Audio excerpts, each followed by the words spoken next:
Buletin Didik 10 Februari bersama saya Fazila Hani Harun. Assalamualaikum dan salam sejahtera. Pemeriksaan suhu badan sebelum masuk ke premis institusi pendidikan bawah Kementerian Pendidikan KPM tidak diwajibkan berkuat kuasa esok. Bagaimanapun, semua guru, anggota kumpulan pelaksana, pekerja perkhidmatan sokongan dan pelawat masih diwajibkan mengimbas kod QR melalui aplikasi MySejahtera sebelum memasuki premis institusi pendidikan di bawah KPM. KPM dalam satu kenyataan memaklumkan keputusan ini selari dengan pengumuman Menteri Kanan Pertahanan Datuk Seri Syamuddin Tun Hussein berkaitan pemansuhan prosedur operasi standard SOP pemeriksaan suhu badan dan buku rekod mendaftar masuk ke mana-mana premis berkuat kuasa mulai esok. Sebagai langkah keselamatan, ibu bapa atau penjaga dimohon memastikan anak atau anak jagaan berada dalam keadaan sihat dan tidak bergejala sebelum hadir ke sekolah.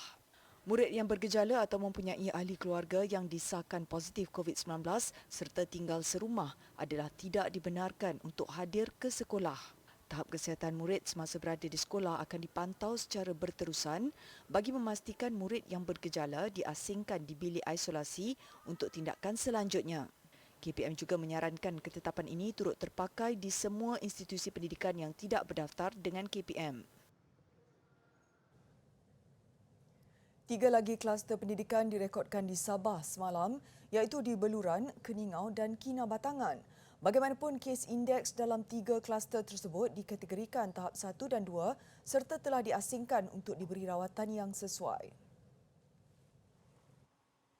Menurut Jurucakap COVID-19 Negeri Datuk Masidi Manjun, kluster akses menawar di Keningau melibatkan pelajar perempuan di Asrama Institut Pelajaran dan Dakwah Islam Sabah IPDAS Keningau. Pelajar berusia 21 tahun mula bergejala pada 6 Februari sebelum didapati positif pada hari yang sama dan saringan terhadap kontak rapat di asrama itu mendapati 11 lagi kes positif. Di Beluran, kluster Simpangan Paitan dikesan di Sekolah Menengah Kebangsaan SMK Simpangan Paitan. Kes indeks seorang pelajar perempuan yang tinggal di asrama dan mengalami simptom pada 4 Februari. Ujian saringan terhadap kontak rapat mendapati 22 lagi kes positif. Kluster Bukit Garam di Kinabatangan pula melibatkan pelajar perempuan berusia 18 tahun di SMK Bukit Garam. Saringan ke atas kontak rapat mendapati seramai 46 orang dalam kalangan pelajar dan kaki tangan sekolah didapati positif. Dalam pada itu, jumlah kes COVID-19 baru di Sabah semalam merekodkan 3,333 kes, menjadikan jumlah kumulatif 259,932 kes. Kementerian Pengajian Tinggi KPT akan memastikan kemasukan pelajar ke kampus sama ada tempatan atau antarabangsa bermula 1 Mac depan berjalan lancar mengikut keputusan mesyuarat Kuartet Menteri COVID-19 ke-12 semalam. Keputusan itu dibuat bagi memberi fleksibiliti kepada Institut Pengajian Tinggi IPT dalam menentukan mod pembelajaran bersesuaian dengan pelajar selain memberi peluang kepada mereka mengenali serta menyesuaikan diri dengan sistem pembelajaran dan kehidupan dalam kampus. Dalam satu kenyataan yang dikongsi melalui Facebook, KPT memaklumkan aspek keselamatan dan kesihatan pelajar sentiasa menjadi keutamaan dalam proses kemasukan dan keberadaan pelajar di kampus. Justru IPT diharap mempunyai kapasiti bagi menampung bilangan pelajar yang hadir secara fizikal pada masa yang sama sentiasa mematuhi prosedur operasi standard SOP, pengajaran dan pembelajaran PDP yang ketat. Dalam pada itu, pelaksanaan PDP secara hybrid atau secara dalam talian turut dibenarkan tertakluk kepada IPT masing-masing. Pelajar yang pulang ke kampus juga dinasihatkan untuk terus mengamalkan penjarakan fizikal dan menjaga kebersihan kendiri. Semua aktiviti sukan dan riadah perlu mematuhi SOP yang dikeluarkan oleh Kementerian Kesihatan KKM. Untuk maklumat lanjut, pelajar dan ibu bapa boleh menghubungi Bilik Gerakan COVID-19 KPT di talian tertera.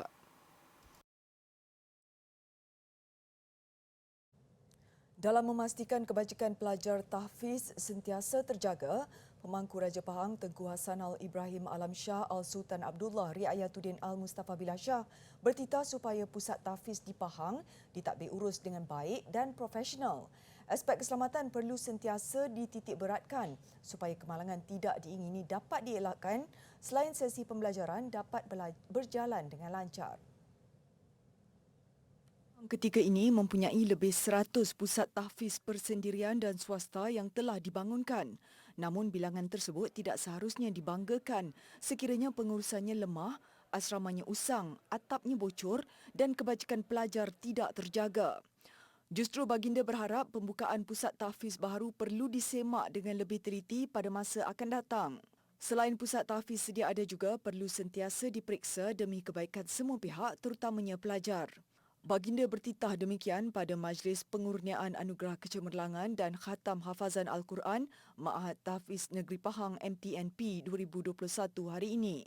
Selain mendalami ilmu Al-Quran, mereka turut didedahkan dengan akademik aliran perdana termasuklah boleh bertutur dalam bahasa Inggeris dengan baik.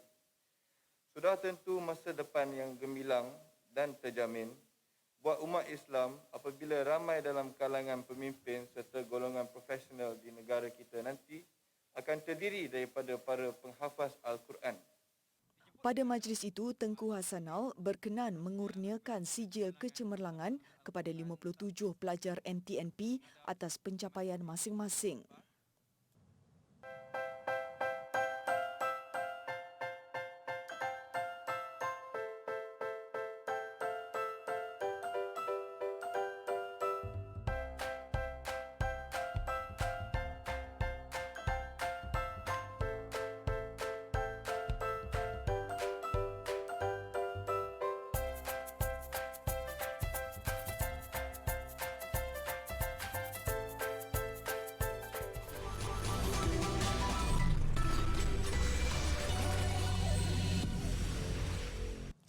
...62,809 individu atau 1.7% daripada populasi kanak-kanak berusia antara 5 hingga 11 tahun di negara ini telah menerima dos pertama vaksin COVID-19.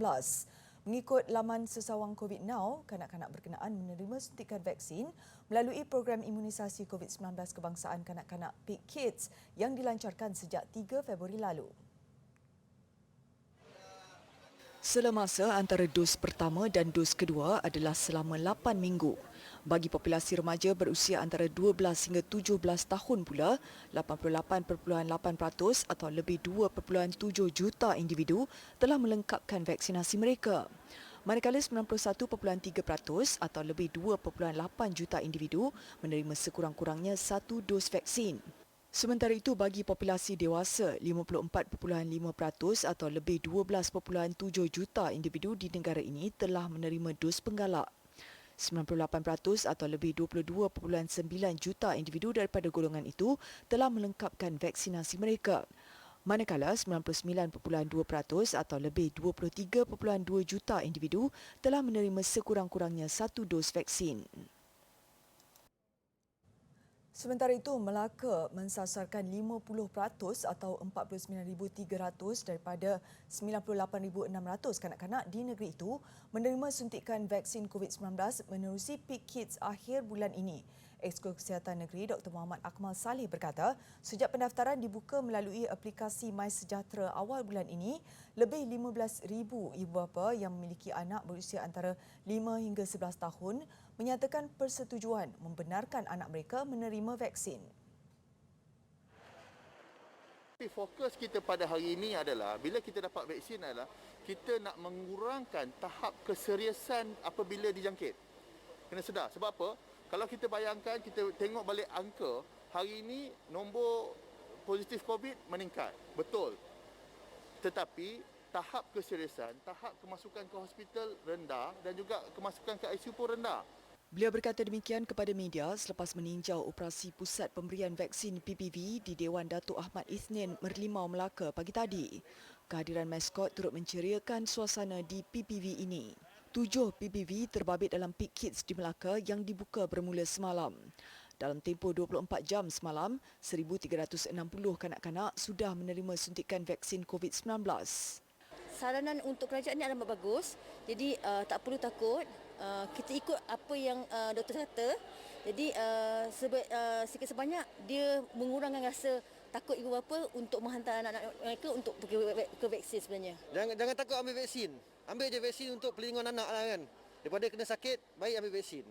Kecuali dia ada sakit kronik ke, atau dia kena pantau lah, jumpa doktor kan, ambil nasihat kan. Kalau tak ada sakit, ambil vaksin. Lagi cepat, lagi bagus. Vaksin ni tak sakit pun. Dah tahu dah awal-awal. Jadi tak ada rasa takut. Kawan-kawan pun kalau boleh vaksin lah. Vaksin ni bagus. Nanti boleh pergi main-main, pergi jalan-jalan. Boleh cegah COVID. Kerajaan negeri turut bercadang mewujudkan pasukan vaksin bergerak ke sekolah dalam usaha mempercepatkan pemberian vaksin kepada kanak-kanak. Zoo Melaka ditutup sementara waktu berikutan seorang daripada penjaga haiwan di premis itu dikesan positif COVID-19. Destinasi ikon pelancongan negeri itu ditutup selama 5 hari bermula hari ini hingga Isnin depan. Pengumuman itu dibuat menerusi hantaran di laman Facebook rasmi premis itu hari ini. Yang di-Pertua Majlis Perbandaran Hang Tuah Jaya, Datuk Syahdan Othman berkata, setakat ini hanya seorang kaki tangan Zoo Melaka didapati positif kerana jangkitan daripada ahli keluarga. Justru pihak pengurusan Zoo Melaka mengambil langkah menutup sementara sebagai langkah awal untuk mengekang penularan COVID-19. Penutupan itu bertujuan memberi laluan kerja sanitasi termasuk kemudahan di dalamnya, antaranya kafe, pentas persembahan haiwan, kaunter tiket dan stesen tram. Ia akan dilakukan secara menyeluruh selama 3 hari bermula esok. Penutupan ini bagaimanapun tidak melibatkan operasi pentadbiran dan pengurusan haiwan. Kerja-kerja penyelenggaraan kemudahan dan pembersihan kawasan akan dijalankan seperti biasa sebagai persediaan menghadapi cuti sekolah yang akan bermula 26 Februari hingga 20 Mac ini. Jumlah pengunjung ke Zoo Melaka dijangka terus meningkat sepanjang sesi cuti persekolahan itu dan pihaknya perlu memastikan persediaan rapi daripada aspek prosedur operasi standard SOP terutama penjarakan fizikal dapat dipatuhi. Kita ambil satu segmen daripada filem Mami Jarum yang memperlihatkan penggunaan ataupun elemen perhiasan diri daripada emas yang diguna pakai oleh golongan keturunan peranakan di Pulau Pinang khususnya. So penggunaan daripada ketur, rantai leher, gelang tangan ataupun dan juga cincin yang dipelbagaikan dan bentuk-bentuk yang agak menarik yang dihasilkan oleh tukang-tukang emas Melayu yang hebat. Dan di sinilah menunjukkan terserlahnya kehebatan ataupun elemen emas yang diterapkan dalam perhiasan diri khususnya bagi golongan wanita yang begitu meminati dan sinonim dengan cita rasa mereka.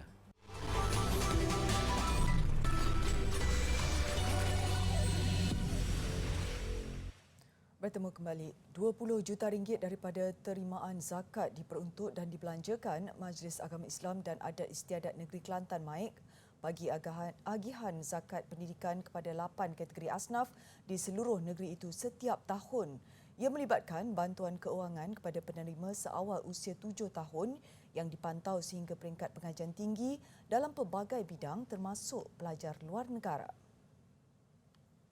Pada tahun 2021, jumlah pembayaran yang telah diagihkan MAIK di bawah golongan asnaf fakir miskin dan fisabilillah melalui program pendidikan adalah meliputi program-program yang berjumlah sebanyak ringgit Malaysia lebih kurang 21 juta yang merupakan 13% daripada perbelanjaan keseluruhan agihan zakat yang kita kutip iaitu sebanyak ringgit Malaysia 170 juta. Peruntukan itu turut melibatkan bantuan persekolahan pelajar sekolah, bantuan keuangan kepada pelajar pondok, pengajian tahfiz dan pelajar kemahiran. Beliau berkata demikian sempena majlis menandatangani memorandum persefahaman MOU antara MAIK dan College Universiti Islam Antarabangsa Sultan Ismail Petra Kias di Kota Baru. Menerusi MOU itu, MAIK akan menyediakan biasiswa di bawah program Biasiswa Zamalah Pendidikan dan derma siswa di bawah program Derma Siswa Sultan Ismail Petra kepada pelajar asnaf yang melanjutkan pengajian tinggi di Kias. Bagi menggalakkan dan memudahkan proses pembayaran balik pinjaman pendidikan Perbadanan Tabung Pendidikan Tinggi Nasional PTPTN, kempen Click, Pay and Earn 2022 kini kembali. Kempen itu merupakan kerjasama kali kedua dengan platform e-dagang terbesar Shopee, BestPay dan Sarawak Pay SP Global. Dalam satu kenyataan, Ketua Eksekutif PTPTN Ahmad Dasuki Abdul Majid berkata, PTPTN turut mengadakan kerjasama strategik bersama rakan e-Dompet sebagai usaha menarik minat peminjam membuat bayaran balik pada masa sama berpeluang mendapat ganjaran ditawarkan dalam tempoh kempen. Selain itu, ia juga dapat membudayakan kaedah pembayaran secara digital dalam kalangan peminjam PTPTN. Jelasnya, kempen yang bermula 8 Februari hingga 30 April itu memerlukan peminjam untuk membayar balik dengan nilai minimum mengikut saluran pilihan dalam tempoh tersebut. Peminjam yang membuat bayaran balik minimum RM100 dalam satu transaksi menggunakan ShopeePay berpeluang mendapat voucher diskaun sebanyak RM5. Namun ia tertakluk kepada 30 pengguna terawal setiap hari. Untuk maklumat lanjut, orang ramai boleh melayari portal rasmi PTPTN di laman web yang tertera.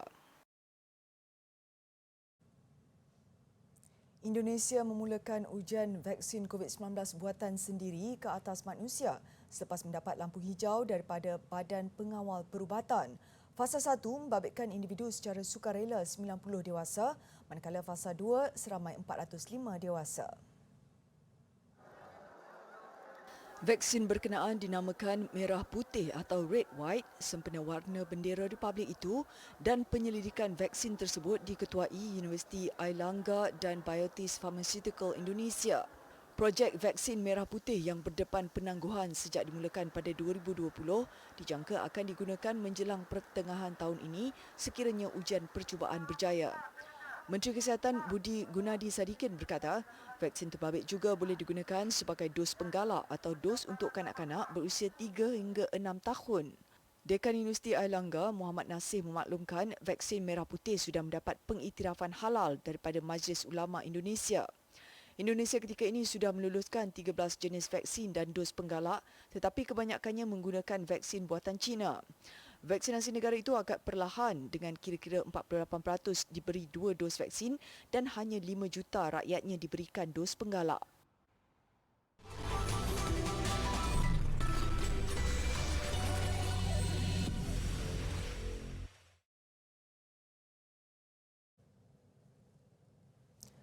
Sukan, pertemuan terakhir saingan Piala Menteri Besar Terengganu antara Terengganu FC 2 dan Penang FC di Stadium Sultan Ismail Nasiruddin Shah malam semalam dicemari insiden pergaduhan pada minit ke-45 sekaligus menyaksikan perlawanan terpaksa dihentikan sebelum Terengganu FC 2 dinobatkan sebagai juara.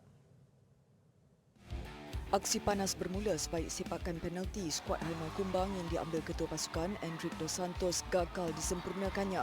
Pemain kelahiran Brazil itu kemudian diejek pemain pasukan lawan dan berlaku ketidakpuasan hati dalam kalangan pemain Penang FC. Provokasi berlarutan kepada pergaduhan selain aksi kejar-mengejar antara pemain kedua-dua pasukan sehingga memaksa anggota keselamatan dan pegawai perlawanan masuk ke padang. Pertemuan yang terhenti kira-kira 45 minit ketika TFC 2 mendahului 1-0 hasil jaringan Ahmad Nur Rahman pada minit ke-30 tidak disambung semula pengada perlawanan. Sekaligus TFC 2 disahkan selaku juara Piala Menteri Besar Terengganu edisi kedua selepas menamatkan saingan di kedudukan teratas dengan mengumpul 6 mata.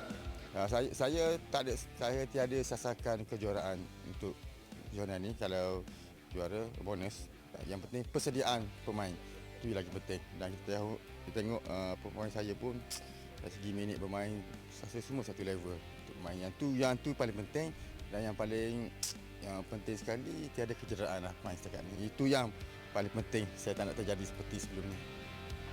Dalam pada itu, Kerajaan Negeri Terengganu kesal dengan insiden pergaduhan berkenaan. Pengerusi Jawatankuasa Pembangunan Belia, Sukan dan Pertubuhan Bukan Kerajaan Negeri Wan Sukairi Wan Abdullah berkata, insiden memalukan itu tidak sepatutnya berlaku. Ia boleh dielakkan jika pemain kedua-dua pasukan mengamalkan semangat kesukanan yang tinggi dan bijak mengawal emosi.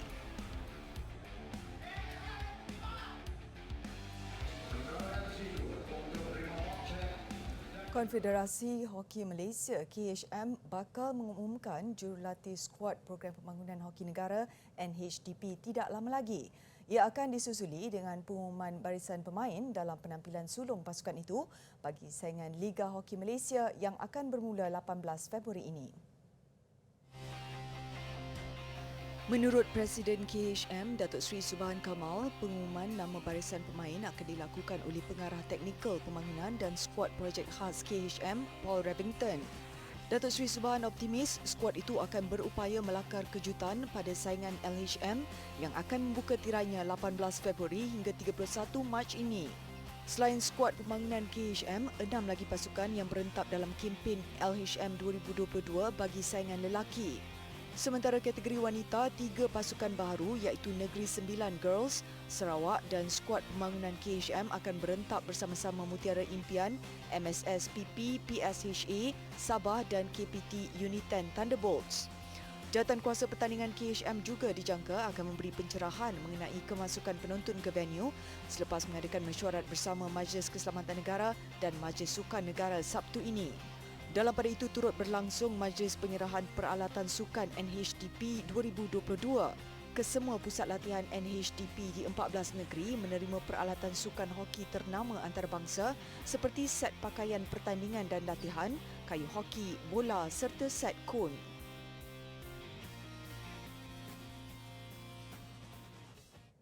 Visual drone menyelusuri kawasan air terjun Victoria di Zambia, Afrika Selatan mengakhiri buletin didik malam ini. Saya Fazila Hani Harun, salam hormat dan Assalamualaikum.